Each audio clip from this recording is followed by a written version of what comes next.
All right, so when we talk about the conquest of Mexico, one name pretty much always comes to mind, right? Hernán Cortés. But believe it or not, there was another conquistador out there, a rival so brutal, so ambitious, that even Cortés himself was wary of him. This guy conquered a kingdom bigger than Spain, founded cities we can still visit today, but he left behind a legacy of pure terror. Seriously, he became the poster child for the darkest, most brutal side of the Spanish Empire. His name, Nuño Beltrán de Guzmán. And his story, well, it's a wild ride through power, jealousy, and justice that took way too long to arrive. So, let's set the scene. It's January 19th, 1537. You're in Mexico City.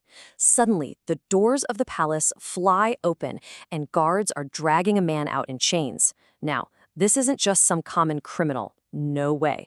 This is the lord of a kingdom bigger than all of Spain, the conqueror of Western Mexico, a guy who, just a little while ago, had an army at his beck and call. He built a whole empire on fear. And now he's the one being dragged out like a common criminal.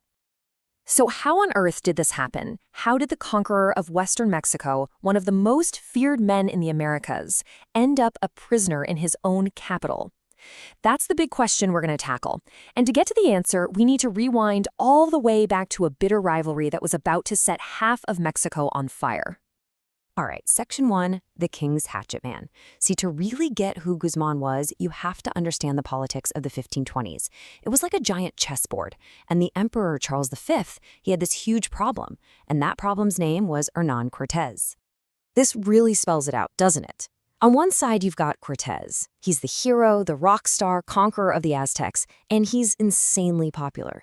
So popular, in fact, that the emperor back in Spain is getting nervous. Like, is this guy going to crown himself King of Mexico nervous? So the emperor needed someone to go over there and, keep Cortés on a leash, a loyal enforcer. And his pick was Nuño de Guzmán. See, Guzmán wasn't a military guy. He was a suit, a bureaucrat, a hatchet man sent with one job: to be the emperor's loyal counterweight and make Cortés's life miserable. And honestly, Guzmán was the perfect guy for the job. He was born into a noble family in Guadalajara, Spain. His dad was a big shot in the Spanish Inquisition, so he grew up understanding how power really works. He wasn't a soldier, didn't have any real military experience. Instead, he had legal training, and had even been a royal bodyguard for the emperor himself. He was an insider, a company man, and for his loyalty, he gets his big break in 1525. He's appointed governor of Pánuco. Section 2, a trail of terror. And yeah, this is where Guzmán's story takes a really, really dark turn. It's in Pánuco, far away from any prying eyes, that he starts to show his true colors. He begins building his own little empire, not with glorious battles, but with a business model built on pure brutality. So, what was Pánuco? Well, it was this Spanish province way out on the Gulf Coast of Mexico, kind of the middle of nowhere. And for a guy like Guzmán, that was perfect. It meant he had absolute power, totally far from any oversight in Mexico City. He was the law out there, and he used that absolute power to turn the entire province into his personal slave trading operation. And we're not just talking about a few raids here and there. No. He turned slavery into an industry. We're talking about a systematic operation. His own records, along with accounts from the time, show he captured and sold more than 10,000 indigenous people. More than 10,000. His men would round up entire villages, brand their faces with a hot iron, and ship them off to the Caribbean to be sold. He was literally trading human beings for livestock and cash. So, while all this is happening, what's his arch-nemesis Cortés up to? He's back in Spain, charming the emperor and clearing his name. And it works. So when the news gets back to Mexico that Cortés is on his way back, and with more power than ever, Guzmán totally freaks out. He knows Cortés is coming for him. So what does he do? He makes a desperate gamble. He decides to run, but not by hiding. He's going to run forward, launching this massive conquest into the west to build his own kingdom, a place where he hopes Cortés can't touch him. And the execution of the last Purépecha king is a perfect, horrifying example of how he operated. So he enters their lands, and the king, a guy named Hungexoan II, welcomes him peacefully, brings him gifts, offers supplies, the whole 9 yards. But Guzmán is just convinced they're hiding gold from him. So what does he do? He arrests the king. He tortures him. He puts him through a complete sham of a trial for treason, and on February 14th, 1530, Hungexoan II is dragged through the streets by a horse and then burned at the stake for everyone to see. It was a brutal, public warning to everyone else in his path. Section 3, the Kingdom of Nueva Galicia. You know, as horrible as it was, his campaign of terror actually worked. From a cold strategic point of view, it was brutally effective. He literally burned his way across western Mexico, and in the ashes of that destruction, he started to build his own kingdom. And you can tell his ego was completely out of control. He originally named his new territory Greater Spain, a pretty obvious shot at Cortés, whose territory was just called New Spain. But the queen back in Spain was not having it. She personally stepped in and said, "Nope, we're calling it the Kingdom of Nueva Galicia." It was a little power move, a clear message to Guzmán: don't forget who's in charge. But here's the crazy part. For all his violence, his legacy is literally written on the map of Mexico. Between 1531 and 1533, he founded cities that are still major hubs today. We're talking about San Miguel de Culiacán, Guadalajara, Santiago de Compostela. These places exist because of him. It's a strange legacy, right? He was a founder, just as much as he was a destroyer. But let's be crystal clear about the price of that founding. This wasn't some noble enterprise. One person who was there wrote that Guzmán's conquest left behind a path of corpses and destroyed houses and crops. He wasn't building with the people there. He was just clearing them out of the way. So what was the total cost? Well, historians today estimate that his 2-year rampage through western Mexico cost about 80,000 lives. 80,000.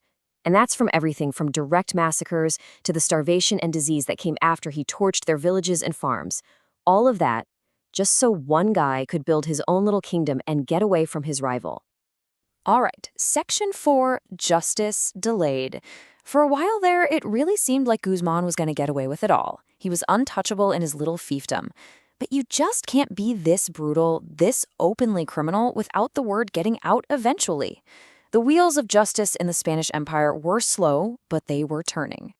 So how did the truth finally come out? Well, a lot of the credit goes to a bishop, Juan de Zumárraga. He was getting all these horrifying reports about what Guzmán was doing.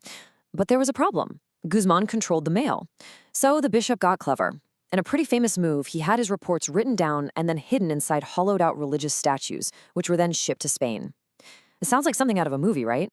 But it worked. The news finally got to the crown, and they just couldn't look the other way anymore. And once the investigation started, the charges just piled up. I mean, look at this list. It's staggering. It wasn't just about the mass trafficking of enslaved people or the murder of the Purepecha king.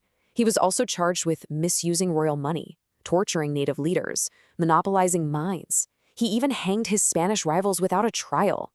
Basically, he had made an enemy of everyone, and his time had officially run out. And so we move to our final section, the Black Legend's Shadow.